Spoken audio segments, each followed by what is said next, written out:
Hello,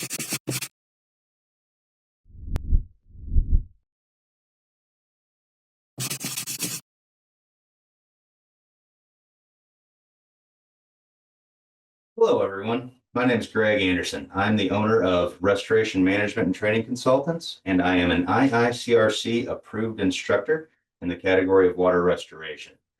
Throughout my career, I have had people from all over the country call me with questions that they have about a job that's going on, something they're working on, and they don't know exactly what to do. And honestly, most of the time, the answers to their questions are found within the pages of the standard of care, the S500. However, even though we have this wonderful document with all of this information that we may need, still people don't understand how to read it or interpret it properly. There are really 5 words we have to understand the definition of in order to interpret the document properly. And I'd like to go through those with you now so that hopefully we can all gain a little bit of clarity on how to use the S500. The first and most important word in the entire document is shall. Shall means that it is mandatory. Shall is law. If the standard says you shall do something, it is either a law of nature or a man-made law.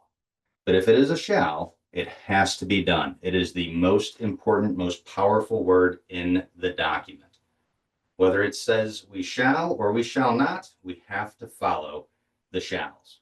If you violate a shall, you are violating the law. The second most important word in the book is should. If the standard says that we should do something, it is considered standard of care. We have to do what the book says we should.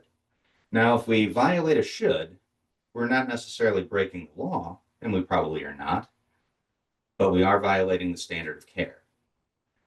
Should is a difficult one for us to wrap our heads around sometimes, because in the course of natural language, should sounds suggestive. You should finish your homework before you go out and play, or you should eat your vegetables before you have dessert. But in legal terms, should is the prudent course of action that needs to take place. It is standard.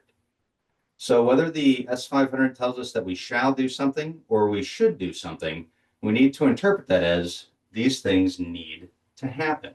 Shall and should are our trigger words. If it says we shall or it says we should, that means we will. The third most important word is recommended. Recommended means advised or suggested. If the standard recommends something, it's probably worth taking a look at. 95% of the time, it might be the best course of action, but it will not be the best course of action every single time. The professional restorer does not have to do what the standard recommends, but it's probably worth a look. What is recommended may be a great way to go, but it's not absolutely mandatory.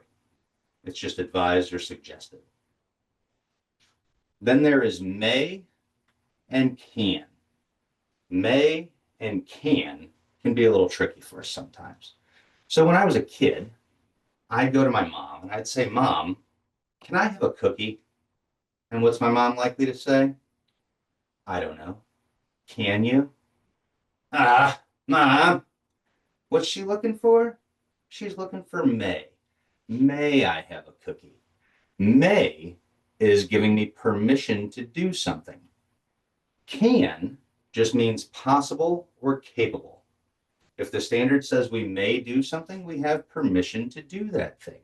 We don't have to do it, but if we choose to, it's okay, we have permission. And if the S500 says something can happen, that just means it's possible. It could happen. And nobody really has an opinion on whether it should or shouldn't. It's just possible. It could possibly happen. Hopefully, if we understand these 5 words a little bit more, we can make better decisions and actually interpret the document as it's intended.